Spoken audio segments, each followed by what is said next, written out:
सीता का वनवास। अयोध्या के पवित्र राजमहल में दियों की लौ मंद पड़ गई थी। राज्याभिषेक के उल्लास के बाद भी कहीं न कहीं एक अदृश्य तूफान मंडरा रहा था। श्रीराम ने रावण का वध कर माता सीता को पुनः अयोध्या लाया था, किंतु नियति की कठोर परीक्षा अभी समाप्त नहीं हुई थी। अयोध्या की प्रजा में एक हलचल थी। कुछ लोगों के हृदय में यह संदेह गहराने लगा कि लंका में बिताए गए समय के कारण माता सीता की पवित्रता पर प्रश्न उठाया जाए। समाज के कठोर नियमों और एक राजा के कर्तव्य ने राम को एक भयंकर निर्णय की ओर धकेल दिया, सीता का दूसरा वनवास। अयोध्या में तूफान की आहट।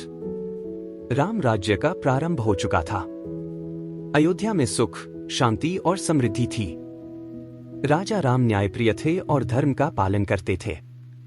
लेकिन जब एक दिन श्रीराम के कानों में एक धोबी की कठोर बातें पड़ी तो उनका हृदय व्याकुल हो उठा।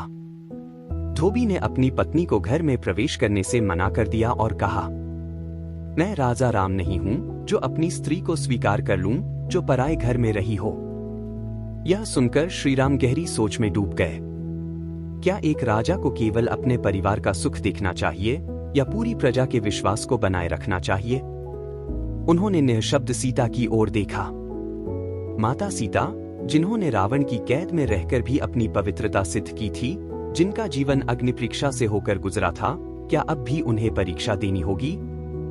श्रीराम जानते थे कि यदि एक भी नागरिक उनके निर्णय पर संदेह करता है तो उनका राजधर्म खतरे में पड़ सकता है। अंततः हृदय भारी करते हुए उन्होंने लक्ष्मण को बुलाया। हे सौमित्र, तुम मेरी आज्ञा मानकर माता सीता को वन में छोड़ आओ। लक्ष्मण यह सुनकर स्तब्ध रह गए।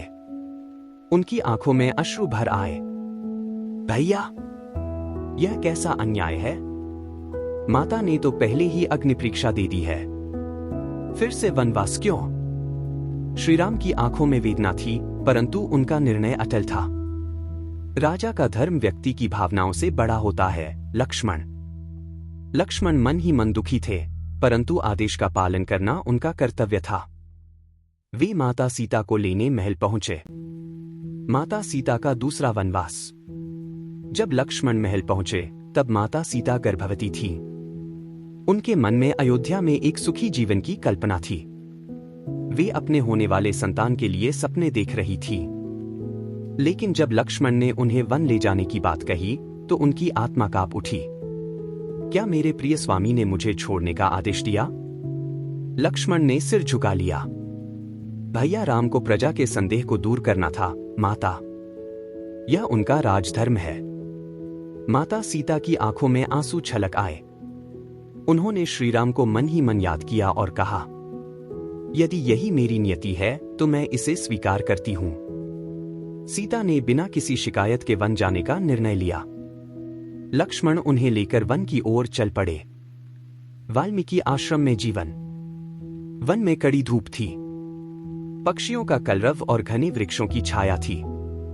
लक्ष्मण माता सीता को लेकर वाल्मीकि ऋषि के आश्रम पहुंचे। जब ऋषि वाल्मीकि ने सीता को देखा तो वे समझ गए कि यह स्त्री कोई साधारण नारी नहीं, बल्कि स्वयं धरती की पुत्री है।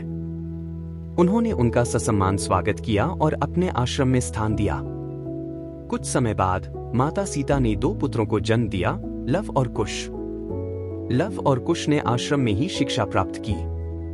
उन्होंने वेद, शास्त्र और धनुर्विद्या में पारंगतता प्राप्त की। माता सीता ने उन्हें प्रेम और संयम का पाठ पढ़ाया। राम और लव कुश का सामना। समय बीतता गया। श्रीराम ने अश्वमेध यज्ञ किया और उनका यज्ञ का घोड़ा पूरे राज्य में घूमा। जब यह घोड़ा वाल्मीकि ऋषि के आश्रम के पास पहुंचा तब लव और कुश ने उसे पकड़ लिया। राम के सैनिकों ने उन्हें रोका, परंतु बालक लव कुश ने उन्हें परास्त कर दिया। यह समाचार जब श्रीराम तक पहुंचा तो वे स्वयं वहां पहुंचे। जब राम और लव कुश आमने सामने आए तो दोनों बालकों में उनकी छवि झलक रही थी। श्रीराम उनके पराक्रम से चकित थे। वाल्मीकि ऋषि ने तब श्रीराम को बताया कि ये दोनों बालक उनके ही पुत्र हैं। यह सुनकर श्रीराम स्तब्ध रह गए।